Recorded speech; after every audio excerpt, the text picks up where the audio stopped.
ఇప్పుడిప్పుడు అని ఎదురు చూస్తున్న తెలంగాణ కేబినెట్ విస్తరణ పూర్తయింది. రాజ్భవన్లో నూతన మంత్రులుగా గడ్డం వివేక్, అడ్లూరి లక్ష్మణ్ కుమార్, వాకిటి శ్రీహరి ప్రమాణ స్వీకారం చేశారు. గవర్నర్ జిష్ణుదేవ్ వర్మ వారితో ప్రమాణం చేయించారు. ఈ కార్యక్రమంలో సీఎం రేవంత్ రెడ్డి, పలువురు మంత్రులు పాల్గొన్నారు. అదేవిధంగా డిప్యూటీ స్పీకర్గా రామచంద్ర నాయక్ను ఎంపిక చేశారు.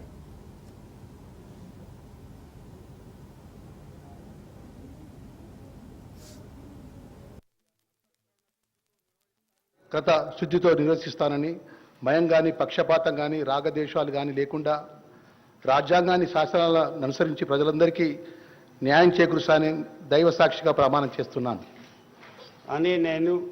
నేను అడ్డూరి లక్ష్మణ్ కుమార్ అనే నేను తెలంగాణ రాష్ట్ర మంత్రిగా నా పరిశీలనకు వచ్చినా లేదా నాకు తెలియవచ్చినా ఏ విషయాన్ని మల్లికార్జున ఖర్గే గారి ఆశీర్వాదంతో, రాహుల్ గాంధీ గారి సూచన మేరకు, తెలంగాణ ఇచ్చిన తల్లి సోనియా గాంధీ గారి కోరిక మేరకు, కేసీ వేణుగోపాల్ గారి ఆలోచన విధానాన్ని, మన ప్రియతమ ముఖ్యమంత్రి రేవంత్ రెడ్డి గారి సూచనల మేరకు, మొత్తం మంత్రి మండలి సూచనల మేరకు ఈ రోజు రాహుల్ గాంధీ గారు ఒక మాట, దేశాన్ని కుదిపించే మాట, ఈ దేశంలో ఇంకా పార్లమెంట్ గాని అసెంబ్లీ గాని కడప ముట్టని, కడప తాకని, కడప తొక్కని వెనుకబడ్డ జాతులు ఎన్నో ఉన్నాయి కాబట్టే జనగణన కులగణన జరగాల.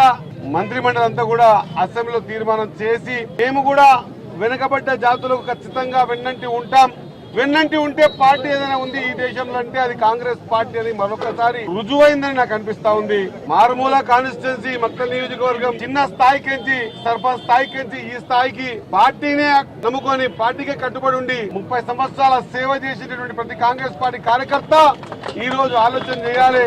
కాంగ్రెస్ పార్టీని నమ్ముకుంటే ఈ విధంగా ఈ స్థానంలో నిలబెట్టగలదు అనేటువంటి పరిస్థితి కనిపించా ఉంది. కాబట్టి ఖచ్చితంగా అధిష్టానం నా మీద పెట్టినటువంటి ఈ బాధ్యతను పూర్తి స్థాయిలో మనసా వాచా కర్మేణ నిర్వహిస్తానని, వెనుకబడ్డ జాతుల గొంత అవకాశం దొరికింది.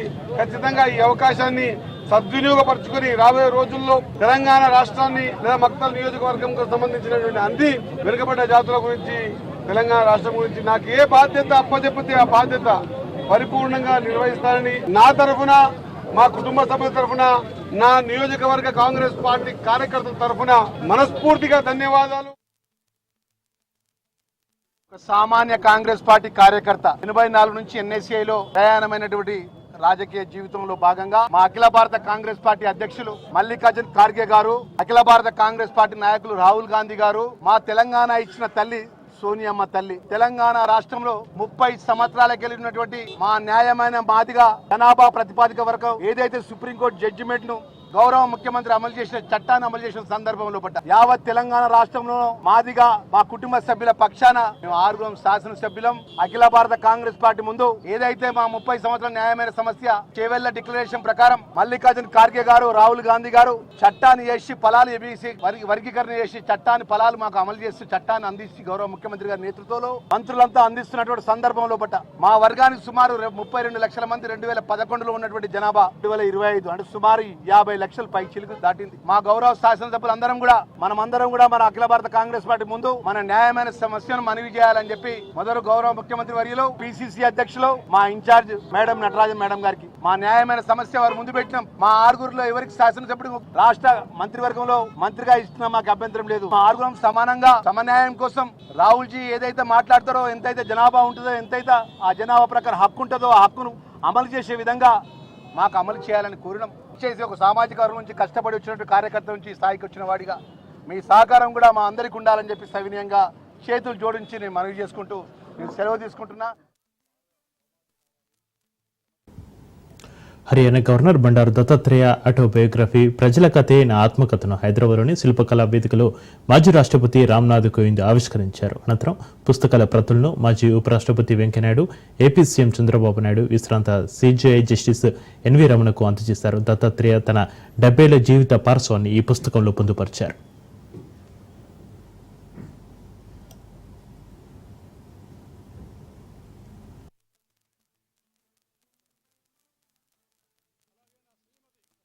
నా శ్రీమతి వసంత కూడా నా జీవితంలో అనేకమైనటువంటి మార్పులు తెచ్చినటువంటి వసంతకు నేను చాలా రుణపడున్నాను మనం చేస్తున్నాను. ఏ రోజు కూడా నన్ను ఒక్కో రోజు కూడా నా శ్రీమతి ఇక్కడ తీసుకుపో, ఇక్కడ తీసుకురా, నాకు ఇది కావాలి అని చెప్పి అడిగినటువంటి ఒక్క రోజు లేదు.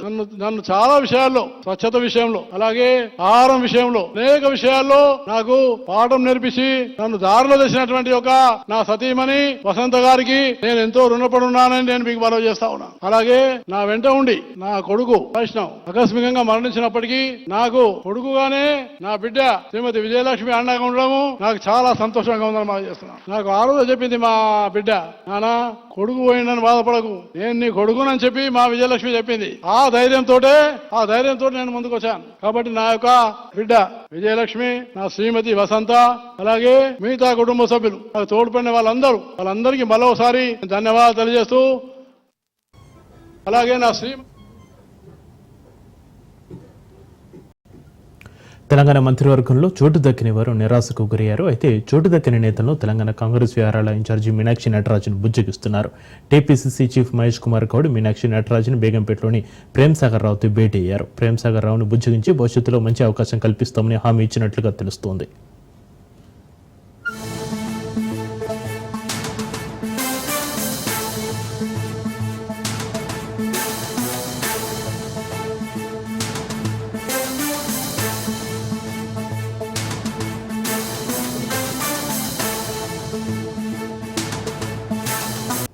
మృగశిర కార్తె సందర్భంగా హైదరాబాద్ నాంపల్లి ఎగ్జిబిషన్ గ్రౌండ్లో చేప ప్రసాదం పంపిణీ మొదలైంది.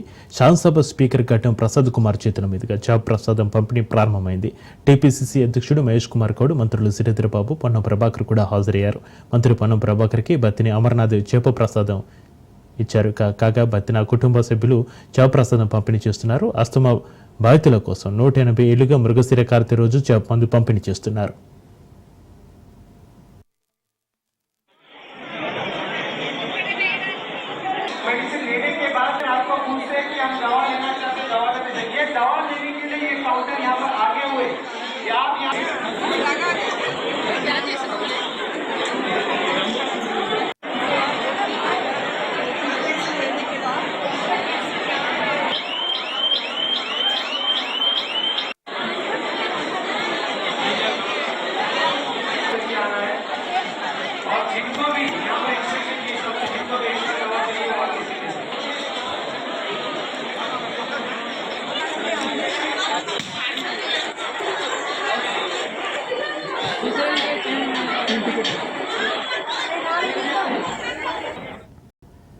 తెలంగాణ మంత్రివర్గంలో నూతనంగా ఎన్నికైన మంత్రులకు పొన్నం ప్రభాకర్ శుభాకాంక్షలు తెలిపారు. రాహుల్ గాంధీ ఆలోచనలతో కాంగ్రెస్ ప్రజాపాలన ప్రభుత్వం సామాజిక న్యాయానికి ప్రాధాన్యత ఇస్తుంది అన్నారు. కులగణన చేస్తే ఏం లాభం అన్న వారికి మొన్నటి ఎమ్మెల్సీ ఎన్నికల్లో 5గురికి పదవులు, మంత్రివర్గంలో 3గురికి సామాజిక న్యాయం కల్పించడం రాహుల్ గాంధీ ఆలోచనకు అద్దం పడుతుందన్నారు. ఈ నిర్ణయం తీసుకున్న అధిష్టానానికి మంత్రి పొన్నం ప్రభాకర్ ధన్యవాదాలు తెలిపారు.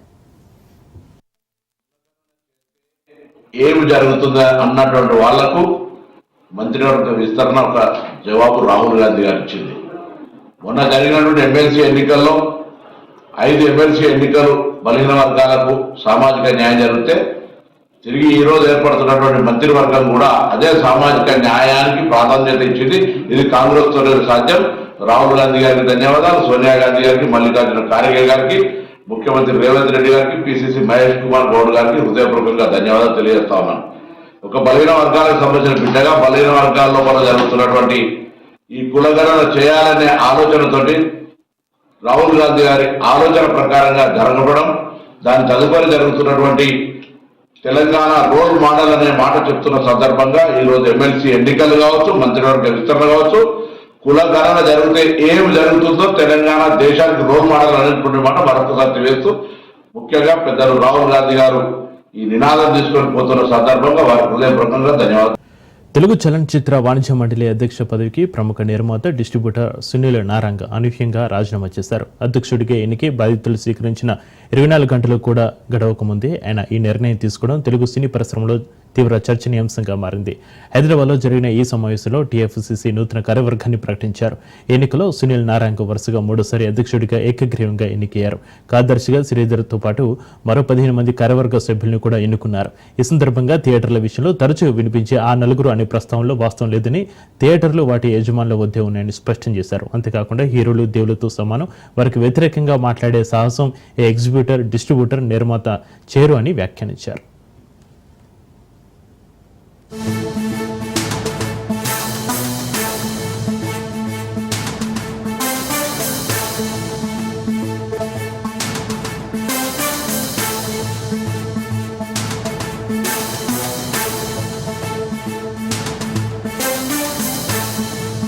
ప్రధాన నగరంలో వాహన రద్దుతో కిక్కిరిసిపై 3 కూడళ్లకు పరిష్కారం లభించబోతోంది. హెచ్సిటీ ప్రాజెక్టు కింద 360 కోట్లతో 3 పై వంతెనలు, ఒక అండర్ పాస్ నిర్మాణానికి జేహెచ్ఎంసీ ప్రతిపాదనలు సిద్ధం చేసింది. బంజారాహిల్స్ రోడ్ నెంబర్ 3లోని ది లీలా హోటల్ కూడలి పంచగుట్ట నాగార్జున సర్కిల్లో చేపట్టే పై వంతెనలకు 210 కోట్లు, రసూల్పూర్లోని ఎన్టీఆర్ చౌరస్తాపై బేగంపేట ప్రధాన రహదారిని మినిస్టర్ రోడ్డును కలుపుతూ నిర్మించే పై వంతెనకు 150 కోట్ల వ్యయాన్ని అంచనా వేశారు. ఇక భూసేకరణ పూర్తి కాగానే టెండర్ ప్రక్రియను చేపడతామని జేహెచ్ఎంసీ స్పష్టం చేస్తోంది. ఆయా పై వంతెనలు అందుబాటులోకి వస్తే 3 ప్రాంతాల్లోని రద్దీ నుంచి వాహనదారులకు విముక్తి లభిస్తోంది.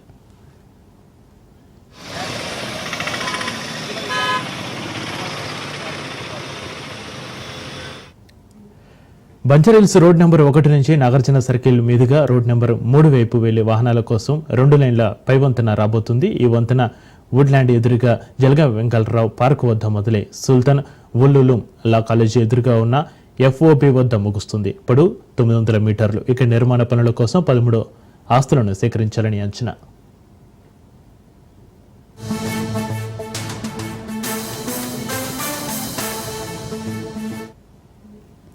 ఇక పంచగుట్ట నుంచి బంజారాహిల్స్ రోడ్ నెంబర్ 3 మీదుగా శ్రీనగర్ కాలనీకి 2 లైన్ల అండర్ పాస్ రాబోతుంది. ఇది ఆస్కీ గేట్ ఎదురుగా మొదలై శ్రీనగర్ కాలనీ రోడ్డు వైపు కర్ణాటక బ్యాంకు వద్ద ముగుస్తుంది. పొడవు 340 మీటర్లు.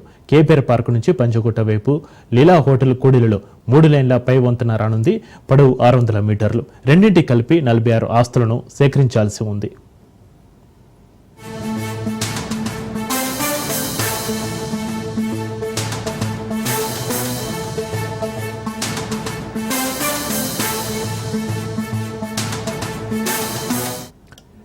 బేగంపేట నుంచి సికింద్రాబాద్ మినిస్టర్ రోడ్డుకు వెళ్లే దారిలో ఎన్టీఆర్ చౌరస్తాలో మెట్రో మార్గం మీదుగా పై వంతెన నిర్మాణం కాబోతోంది. ఈ పై వంతెనకు వై ఆకారంలో మరో పైను నిర్మిస్తారు. వాహనాలు దాని మీదుగా వెళ్తే పాటిగడ్డ చేరుకోవచ్చు. ఇక పై వంతెన పొడవు 740 మీటర్లు. 8 ఆస్తులను సేకరించాల్సి ఉంది. తాజాగా కమిషనర్ ఆర్వి కర్నల్ భూసేకరణపై క్షేత్రస్థాయి పరిశీలన కూడా చేపట్టారు.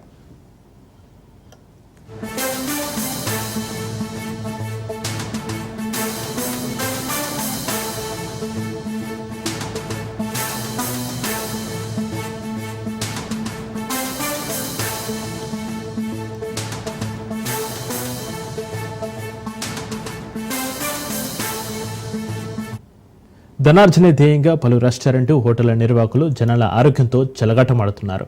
వంటకాలు ఇంపైన రంగులు, గుమ్మగుమ్మలాడే వాసనలతో ఆకర్షిస్తున్నా కూడా వంటగదిలోకి తుంగి చూస్తే మాత్రం అపరిశుభ్రత వాతావరణం కనిపిస్తుంది. కొందరు నిర్వాహకులు నాణ్యత ప్రమాణాలు పాటించకుండా ఇష్టారీతిన వడ్డిస్తూ ఉండడంతో వాటిని తిన్న పలువురు అనారోగ్యం పాలవుతున్నారు. శనివారం ప్రపంచ ఆహార భద్రతా దినోత్సవం సందర్భంగా ఈ కథనాన్ని రాజ్ న్యూస్ ప్రత్యేకంగా అందిస్తోంది.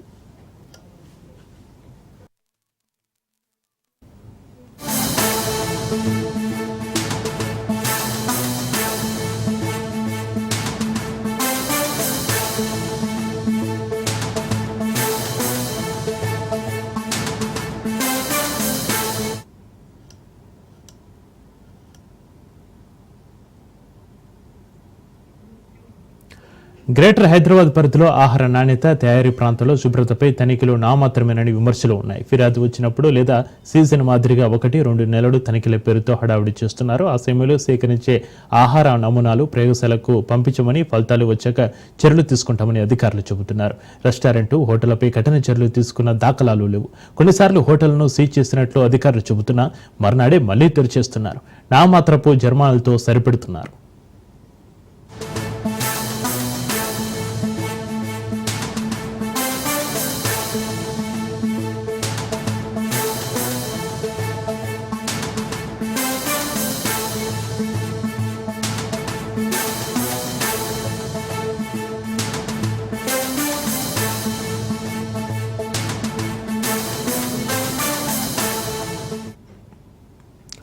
ఆహార పదార్థాల తయారీ, ప్యాకింగ్ నిబంధనలు ఉల్లంఘిస్తున్న వ్యాపారులపై వినియోగదారుల కోర్టులు లక్షల జరిమానా విధిస్తున్న మార్పు రావడం లేదు. కట్టడి చేయాల్సిన ఫుడ్ సేఫ్టీ అధికారుల ఉదాసీనత వినియోగదారుల పాలిట శాపంగా మారింది. రెస్టారెంట్లు, హోటళ్లు ఫుడ్ సేఫ్టీ స్టాండర్డ్స్ ధ్రువపత్రం అందరికీ కనిపించేలా ప్రదర్శించాల్సి ఉన్నా అవి ఎక్కడ కూడా కనిపించడం లేదు.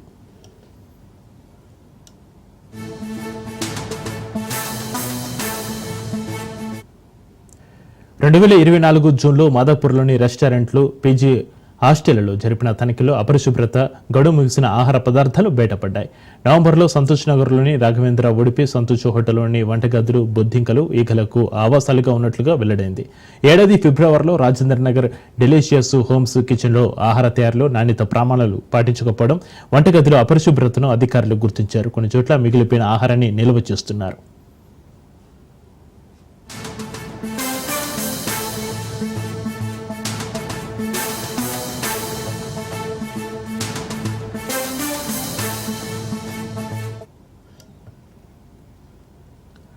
నాణ్యత ప్రమాణాలు పాటించకపోయినా జీహెచ్ఎంసీ పరిధిలో ఫుడ్ సేఫ్టీ అధికారులకు ఫోన్, మెయిల్, సామాజిక మాధ్యమాల ద్వారా ఫిర్యాదు చేయవచ్చు. ప్రాంతం, రెస్టారెంట్, హోటల్ పేర్లు స్పష్టంగా చెబితే అధికారులు స్పందించి తనిఖీలు చేపడతారు. నిషేధిత ప్లాస్టిక్ కవర్ల వినియోగం పైన కూడా ఫిర్యాదు చేయవచ్చు.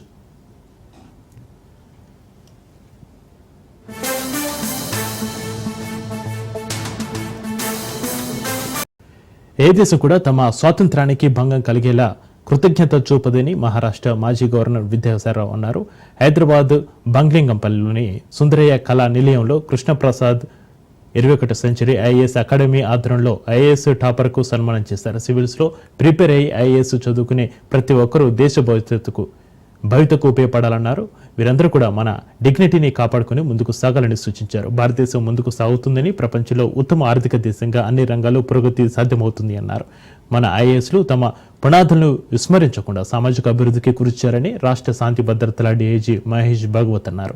ఐఏఎస్కు సిద్ధమవుతున్న అభ్యర్థులు సమయపాలన పాటించాలని ఆయన సూచించారు. ఏ రోజుకు ఆ రోజు సివిల్ సర్వీసెస్ పరీక్ష విధానం కఠినతరంగా మారుతుందని, అందుకు అనుగుణంగా అభ్యర్థులు నిర్మాణాత్మక ప్రణాళికతో పరీక్షలకు సిద్ధం కావాలని సూచించారు.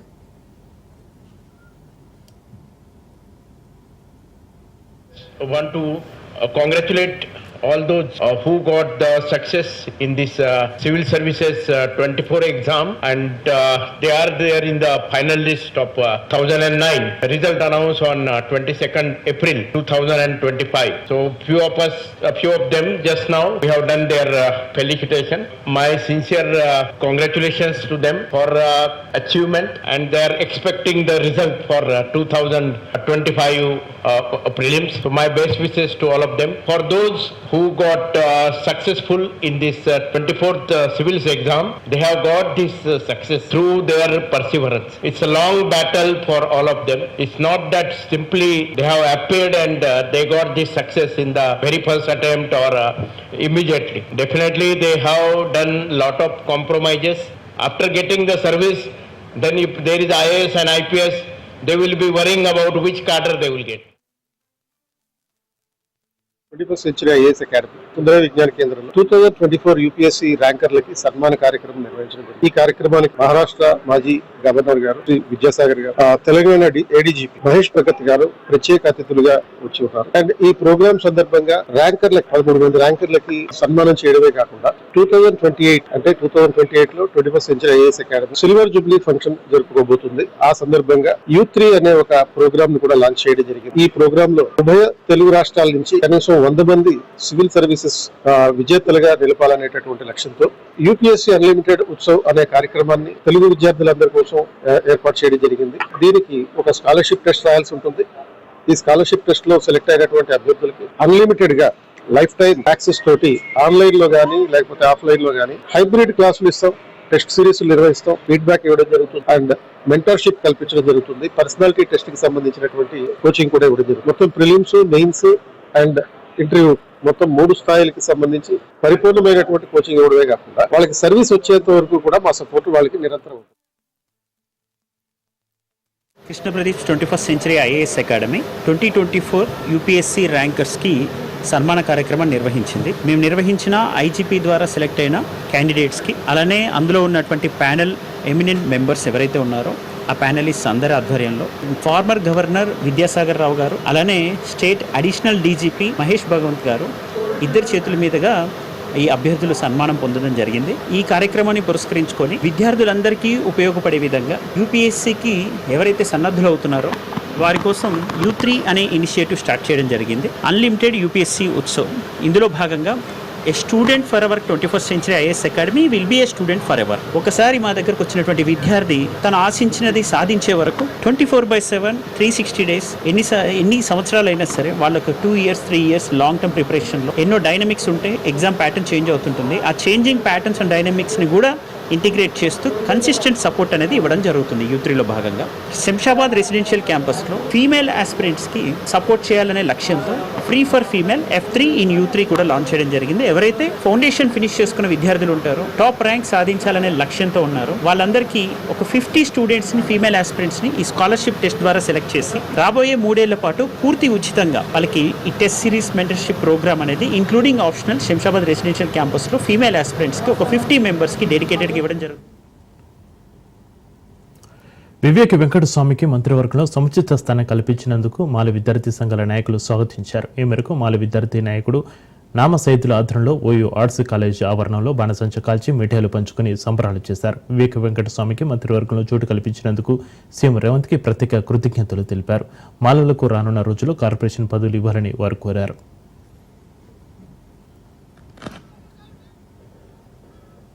రోజు కాంగ్రెస్ ప్రభుత్వం ముఖ్యమంత్రి రేవంత్ రెడ్డి గారు, ఉప ముఖ్యమంత్రి బట్టి విక్రమార్క గారు రాష్ట్ర మంత్రివర్గ అవకాశం కల్పించిన కాంగ్రెస్ ప్రభుత్వానికి యావత్ ఉస్మాన్ యూనివర్సిటీ ఆల్ మాలా స్టూడెంట్ అసోసియేషన్ గా స్వాగతిస్తున్నాం. రాజ్భవన్ వేదికగా గవర్నర్ ఆధ్వర్యంలో మాల జాతి ముద్దుబిడ్డ వివేక్ వెంకటస్వామి గారు ఈ రోజు మంత్రివర్యులుగా ప్రమాణ స్వీకారం చేయడం జరిగింది. ఈ కాంగ్రెస్ ప్రభుత్వం మాలలకు మంత్రివర్యులుగా కేటాయించడం మేము స్వాగతిస్తున్నాం. భవిష్యత్తులో కూడా మాలలకు సముచిత స్థానం కల్పించాలని ఈ కాంగ్రెస్ ప్రభుత్వాన్ని రేవంత్ రెడ్డిని కోరుతున్నాం.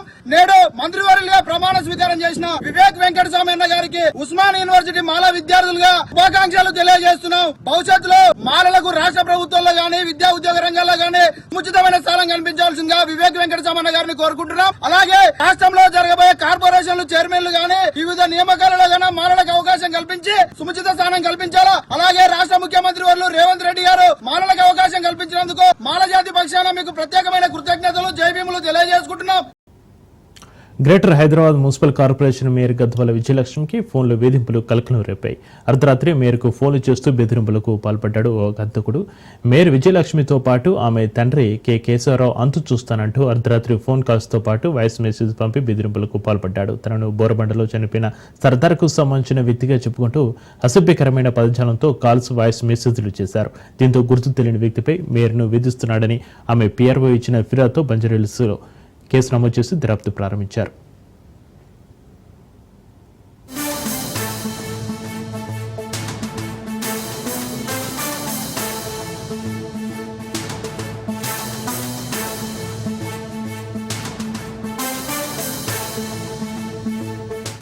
అడవి బిడ్డల కోసం ఎవరికీ పట్టడం లేదు. చదువుకుందామంటే క్యాస్ట్ సర్టిఫికేట్ ఇవ్వడం లేదు.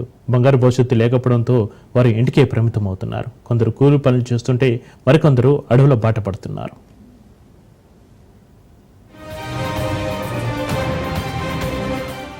భద్రాద్రి కొత్తగూడెం జిల్లా చెర్ల మండలం వ్యాప్తంగా 23 ఏజెన్సీ గ్రామాలు ఉన్నాయి. సుమారు 40 ఏళ్లుగా ఇక్కడే పోడు వ్యవసాయం చేసుకుంటూ జీవనం సాగిస్తున్నారు. అయితే 2021 సంవత్సరం ముందు వరకు ఇచ్చిన కుల ధృవీకరణ పత్రాలు ఇప్పుడు ఇవ్వడం కుదరదని చెప్పడంతో ఏజెన్సీ గ్రామాల్లో చదువుకున్న మూల ఆదివాసీ విద్యార్థులు చదువులు మారేసి అడవుల బాట పడుతున్నారని వాళ్ళ కుటుంబ సభ్యులు తెలిపారు. తమకు ఇవ్వని కుల ధృవీకరణ పత్రాలు 2024 డిసెంబర్లో వెంకట చెరువు గ్రామంలో సుమారు 32 మందికి ఎలా ఇచ్చారని తహసీల్దార్ కార్యాలయం ముట్టడించారు మూల ఆదివాసీలు. కుల ధృవీకరణ పత్రానికి 10,000 రూపాయలు తీసుకున్నారని కూడా వారు ఆరోపించారు.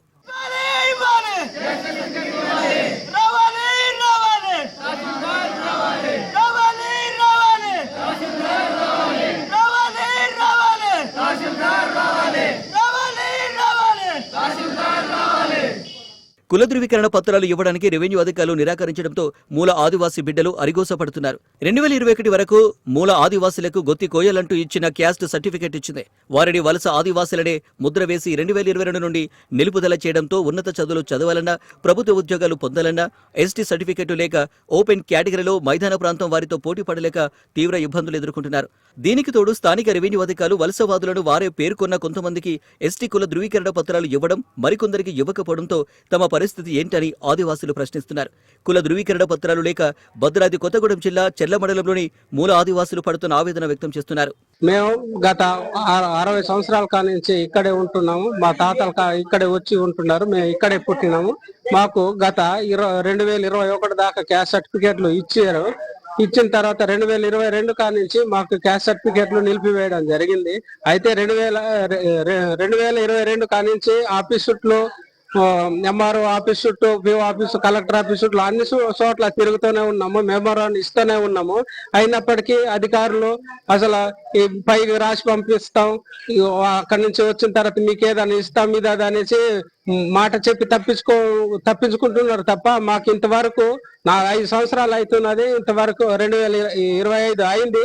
అయినా కానీ ఇంతవరకు మాకు న్యాయం చేయలేదు ఏ అధికారి కూడా. 6 దశాబ్దాల క్రితం ఛత్తీస్గఢ్ నుంచి వలస వచ్చి భద్రాద్రి కొత్తగూడెం జిల్లా చెర్ల మండల పరిధిలోని అడవి ప్రాంతాలలో నివాసం ఏర్పరచుకొని జీవనం సాగిస్తున్నారు. మూల ఆదివాసులకు అప్పటి ప్రభుత్వం అన్ని సౌకర్యాలు కల్పించింది. ఆ గ్రామాలకు విద్యుత్ సౌకర్యంతో పాటు ఆదివాసీ చిన్నారులు విద్య నేర్చుకునేందుకు పాఠశాలలు స్థాపించింది. స్థానిక వలస అనే భేదం చూపకుండా కుల ధృవీకరణ పత్రాలను ఇచ్చి విద్యతో పాటు ఉపాధి అవకాశాలను కల్పించింది అప్పటి ప్రభుత్వం. కానీ 2021 నుండి ప్రభుత్వ ఆదేశాలు ఉన్నాయంటూ రెవెన్యూ అధికారులు మూల ఆదివాసులకు కుల ధృవీకరణ పత్రాలు ఇవ్వడానికి నిరాకరిస్తూ నిలుపుదల చేశారు. ఈ పరిణామం వారికి శరఘాతంలా తగిలింది. ఉన్నత చదువులు చదవాలన్నా, ప్రభుత్వ ఉద్యోగాలు సంపాదించాలన్నా కుల ధృవీకరణ పత్రం అవసరమవడంతో చేసేదేమీ లేక విద్యార్థులు వ్యవసాయ కూలీలుగా, పశువుల కాపరులుగా మారుతున్నారు.